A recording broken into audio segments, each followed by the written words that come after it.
आदाब, नमस्कार, सत श्री अकाल। और मैं आज खड़ा हूँ यहाँ जाकिर नगर जामिया नगर के इलाके में, और यहाँ मेरे सामने दानिश अली में, जहाँ ये बिल्किस बानो को आज देश की सबसे बड़ी अदालत ने ये इंसाफ दिलाया है। सुप्रीम कोर्ट ने, देश की सबसे बड़ी अदालत ने बिल्किस बानो केस में।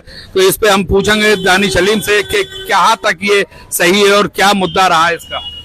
सबसे पहले तो मैं उच्चतम न्यायालय का शुक्रिया अदा करना चाहूंगा कि उन्होंने हिंदुस्तान के न्यायपालिका की लाज बचा ली। जी हाँ, कहीं ना कहीं बिल्किस बानो केस में जिस तरह बलात्कारियों के साथ भाजपा सरकार खड़ी थी, गुजरात सरकार ने बलात्कार और कत्ल किए हुए लोगों को जेल से रिहा किया 15 अगस्त के दिन बाकायदा, इस बिना पे कि उनका आचरण सही था। मगर उन्होंने उनका जघन्य अपराध नहीं देखा जो गुनाह अजीम उन्होंने किया था।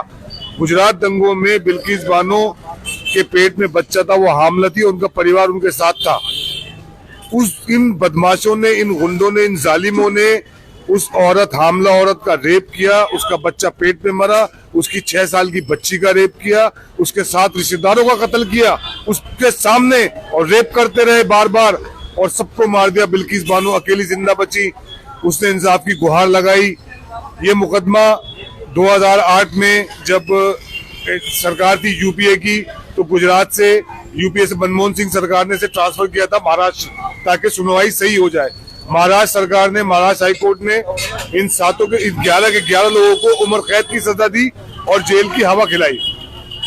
गुजरात चुनाव से पहले, अभी मोदी जी की सरकार में गुजरात चुनाव से पहले बाकायदा इनको ट्रांसफर किया गया केस को महाराष्ट्र से गुजरात, और गुजरात जेल से इन हैवानों को रिहा किया गया। बाकायदा होम मिनिस्ट्री में लेटर भेजा गया कि इन 11 लोगों को रिहा किया जाए। तो ऐसा क्यों हुआ वहाँ पे? ये होम मिनिस्ट्री में भेजा गया लेटर और इनको रिहा किया गया? इतना खौफनाक इन्होंने अंजाम दिया ये रेप केस में, ऐसा क्यों किया है? दरअसल ये जघन्य अपराध था, रेयरेस्ट कैटेगरी में आता था ये अपराध। इसमें तो उनकी बख्शिश होनी नहीं थी, मगर कहीं ना कहीं जो गुजरात जेल के जो अफसरान थे, उन्होंने एक एप्लीकेशन एमएलए को दी। एमएलए ने, वहां जो बीजेपी का एमएलए था, उसने भेजी सेंटर में, और सेंटर में मानो तैयार बैठी थी होम मिनिस्ट्री स्टैंप लेके के खत आए और हम उसे अप्रूव करें। विदिन 2 वीक्स उसे अप्रूव करके वापस भेजा गया, और गुजरात चुनाव से पहले 15 अगस्त को उन 11 के 11 अपराधियों को, हैवानों को रिहा किया गया। उसके बाद बजरंग दल ने उनका स्वागत किया, उनके गले में मालाएं डाली गई। कहीं ना कहीं हिंदुस्तान की कानून व्यवस्था को शर्मसार किया गया, ठेंगा दिखाया गया हिंदुस्तानी कानून व्यवस्था, क्योंकि हम कुछ भी कर सकते हैं, और आवाम चुप रही। देखिए, आवाम खामोश थी, बिल्किस बानो के लिए कोई नहीं खड़ा हुआ। कुछ लोग खड़े हुए, सेक्युलर लोग खड़े हुए, जिसमें मोहिया मित्रा भी एक थी, जिनको अब संसद से निकाल दिया है, और उसके अलावा दीगर कपिल सिब्बल साहब वगैरह। इन्होंने मुकदमा मुस्तैदी से लड़ा, ये सुप्रीम कोर्ट गए उस हाई कोर्ट के फैसले के खिलाफ, वहां के गुजरात के। इन चीजों को लेकर इन्होंने मुकदमा लड़ा, और आज सुप्रीम कोर्ट ने साबित कर दिया कि हिंदुस्तान संविधान से चलेगा, सुप्रीम कोर्ट से चलेगा। बहुसंख्यक समाज अपनी ताकत इस तरह नहीं दिखा सकता कि सरकार हमारी है तो हम कुछ भी चाहे वो कर लेंगे। देखिए, ये मामला, इसमें पार्टी बताया सुप्रीम कोर्ट ने, गुजरात सरकार को पार्टी बताया। तो अब क्या गोदी मीडिया गले फाड़ फाड़ के गुजरात के चीफ मिनिस्टर से उनका रेजिग्नेशन मांगेगा? क्या बर्खास्त करेंगे गुजरात की सरकार को? क्योंकि उन्होंने कहीं ना कहीं मिली भगत करके बलात्कारियों के साथ, अपराधियों के साथ उनको रिहा कराया। ऐसा सुप्रीम कोर्ट ने कहा है कि हैंड इन ग्लव माना गया है कि वो साथ थे। उनको निकालने की, बिल्किस बानो के अपराधियों को जेल से निकालने की इतनी जल्दी क्यों थी? राजनीतिक ध्रुवीकरण करना था, गुजरात का चुनाव था। उनको निकाला गया, उनके स्वागत हुए, उन्हें घुमाया गया कि ये ब्राह्मण है हमारे, और इनको छोड़ दिया गया है। बड़े अफसोस की बात है, पूरा हिंदुस्तान खामोश था। कहीं ना कहीं बहुसंख्यक समाज को राम मंदिर का और राम का नाम ऐसा चटा दिया है कि अब कोई बोल नहीं रहा। गोदी मीडिया नहीं बोलता, कोई नहीं बोलता, सब खामोश रहते हैं। मगर कहीं ना कहीं जो हमारे सेक्युलर भाई हिंदुस्तान के हैं, उन्होंने साबित कर दिया कि हिंदुस्तान संविधान से चलेगा, और सुप्रीम कोर्ट सबसे बड़ी अदालत है, वो बड़ी बड़ी सरकारों के फैसलों को पलट सकती है। उन्होंने, कैसा लगता है आपको सुप्रीम कोर्ट ने जो ये फैसला दिया है कि इनको जेल में डाला जाए, तो कैसा लग रहा है अब आपको? मुझे बहुत अच्छा लग रहा है। मुझे लग रहा है कि मैं आजाद हिंदुस्तान में खड़ा हूँ, यहाँ कोई तानाशाह नहीं है, क्योंकि आजाद हिंदुस्तान में सुप्रीम कोर्ट का जो मुकाम है वो हमेशा ऊपर रहेगा, सरकारों से ऊपर है। संविधान और सुप्रीम कोर्ट किसी भी सरकार से बहुत ऊपर है, उनको फैसले ऐसे ही देने चाहिए और वो दे रहे हैं। हमें गर्व है अपने सुप्रीम कोर्ट के ऊपर।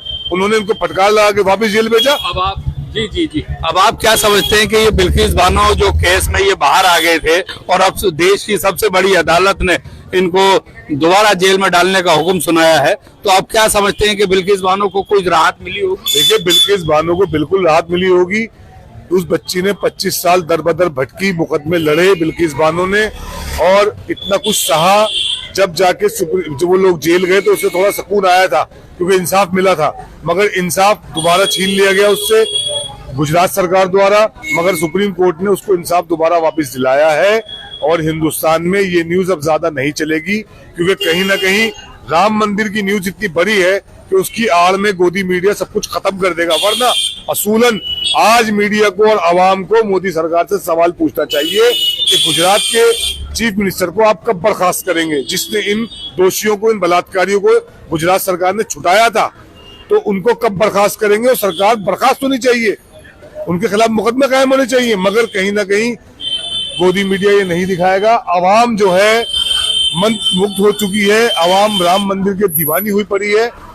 अब मैं तो एक छोटी सी अर्ज करना चाहता हूँ कि मेरे भाइयों, जिस मर्यादा पुरुषोत्तम राम का वो मंदिर बन रहा है, उसकी मर्यादा को पहले स्थापित करो।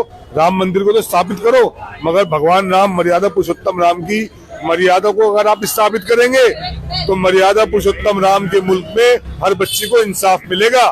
बिल्कुल ऐसा नहीं चलेगा, गुंडागर्दी तानाशाही नहीं चलेगी। अभी बाकी है, कोर्ट अभी बाकी है, ये जो बिल्कुल, है बिल्कुल। कोर्ट का इंसाफ अभी बाकी है। जो कोर्ट ने दिया है बखूबी बहुत बढ़िया ये इंसाफ मिले है। देखिए, सुप्रीम कोर्ट ने साबित कर दिया कि हिंदुस्तान दुनिया के बड़े प्रजातंत्रों में से है और यहाँ इंसाफ और कानून अभी जिंदा है। बहुसंख्यक समाज एक विचारधारा के तहत जुल्म नहीं कर सकता और न ही करने दिया जाएगा। शुक्रिया साहब।